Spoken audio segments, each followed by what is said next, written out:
white people would meet me and they would be scared of me. And then they would say, "Well, gosh, I didn't know you were this nice." I said, "Well, why wouldn't I be a nice? I've always been a nice person. I ain't gonna hurt you unless you hurt me. But if you hit me, I'm gonna hit you back. But you ain't gonna hit me, are you? No, I ain't gonna hit you. Okay, then we cool, right?" And that's what it is. And I think it's funny how we can be labeled dangerous because we're either pro-black or very intelligent. And can you speak to some of that in terms of the assumption of anti-whiteness and why people think anti-whiteness must conjoin with pro-blackness?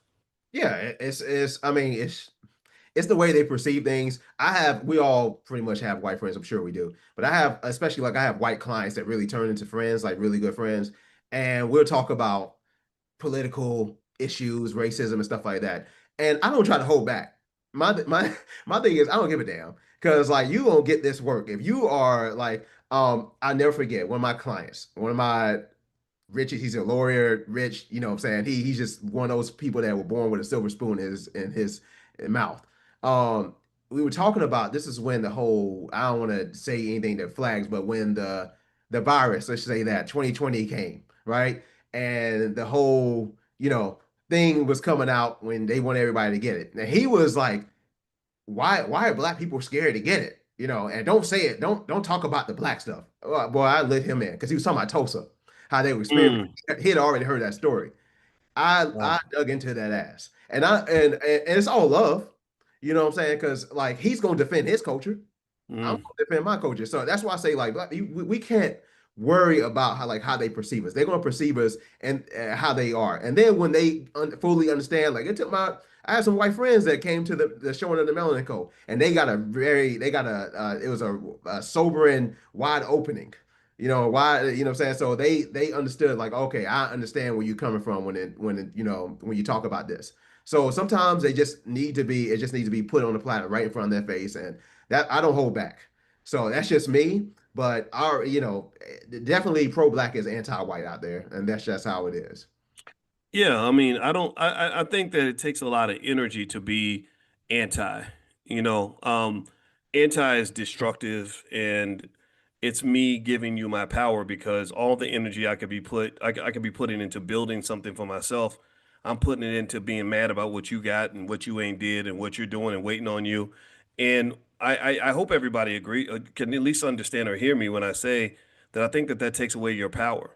If you look at truly powerful people, they're not sitting around being anti.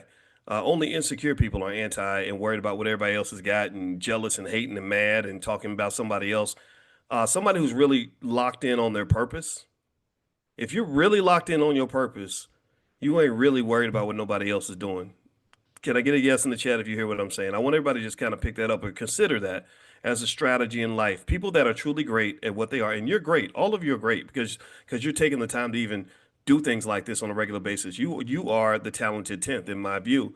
And I'm not talking about how much money you have or how much education you have, or none of that stuff. I'm talking about the fact that you are 10 toes down, double footed, deeply rooted, neck deep in your community, and that's what makes you powerful. So do that, be that in this and shine. That's all you got to do. If you shine and do your best and keep improving, then adversaries will move out of the way. I promise you. Just shine. That's all. All right. So let's move on to the next clip. I'm talking to director Marcus Small, by the way. If you haven't come in here, he's the director of a great film called The Melanin Code. He's also got a new project coming out called Child Care Cartel. I saw the clip. I loved it. It had me going. I said, "Oh man, this is gonna be good. This is gonna be good." And you know about Ryan Coogler and guys like that, but you need to know about Marcus Small. Marcus Small's right up there with the very best of them in this industry, and he's one of us. He's B1, and I have a lot of respect for this brother. So thank you all for popping in. So let's go ahead and get it cracking, and They let's want go you to. to they want you to do a full screen too. I kept saying that. Yeah, oh, absolutely. Well, I did kind of full screen. Can't do the full screen. I'm gonna hit this one button to make it theater mode. Uh, Full screen, I can't do just because I'm working with janky Wi-Fi, and I don't want to mess it up. I'm just counting my blessings and keep my fingers crossed. So I'm gonna do theater mode, that which is kind of like full screen. So here we go. Let me know if y'all can hear it, and let me make sure the volumes are. All right, here we go. But when the media spun it, every headline you saw was rapist, rapist, rapist, rapist, rapist. And you take Brock Turner, the young white swimmer from Stanford, sex abuser, sex abuser, sex abuser. So why is it that one man, a black man, is held in regard as a rapist and he was proven innocent, and you have actual evidence, physical evidence to prove that Brock Turner actually raped this woman and he's a sexual abuser? This is the type of stuff that media does, and this is why I say media needs to be held accountable. These people in the Middle East, like ISIS, they want to kill you, they want to kill me, they want to kill your kids, they want to kill everybody. I do not look at the media as a reliable source. I think they're sensational. I don't think they're doing citizens a justice.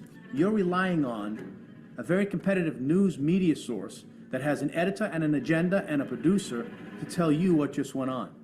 And if it bleeds, it leads. And if they repeat it enough, people will believe it. So that's why you have Fox News repeating the same thing, MSNBC repeating the same thing. Until we start controlling the propaganda that's put out about us, it's always going to be other people's perspective or what they want to write or say about us. It's important for us to have true independent black media outlets. And what is a true independent black media outlet? Is one that is funded by other African Americans or black people and not by a major corporation, right? We even look at Black Lives Matter, funded by George Soros. So that's his agenda. That's not a true Black Lives Matter from black people. That's his agenda, because he who pays the fiddler calls the tune.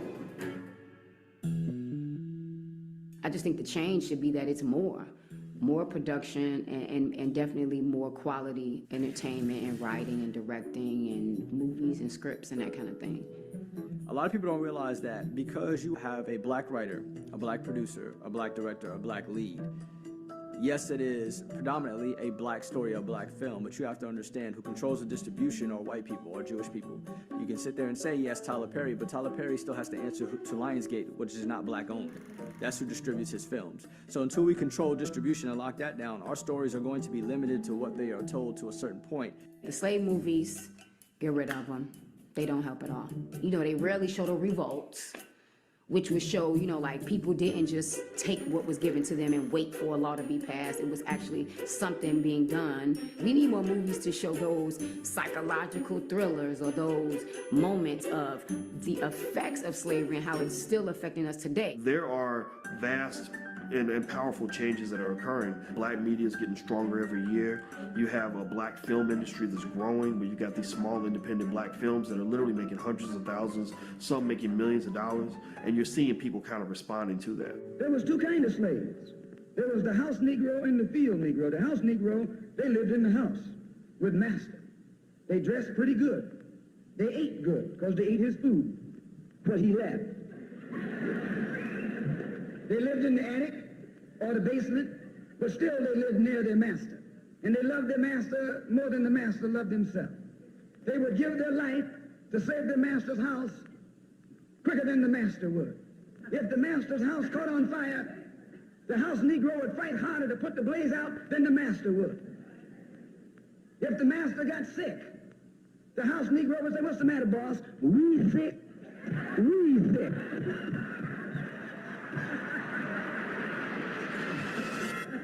He identified himself with his master more than his master identified with himself. And if you came to the house Negro and said, "Let's run away, let's escape, let's separate," that house Negro would look at you and say, "Man, you crazy. What you mean separate? Where is there a better house than this? Where can I wear better clothes than this? Where can I eat better food than this?" That was that house Negro. In those days, he was called a house nigger. And that's what we call him today, because we still got some house niggers running around here. The only thing we've ever done, we did it because the white man gave us a platform upon which to do it. He helped us. He built schools for us and let us go. He built highways so we could travel.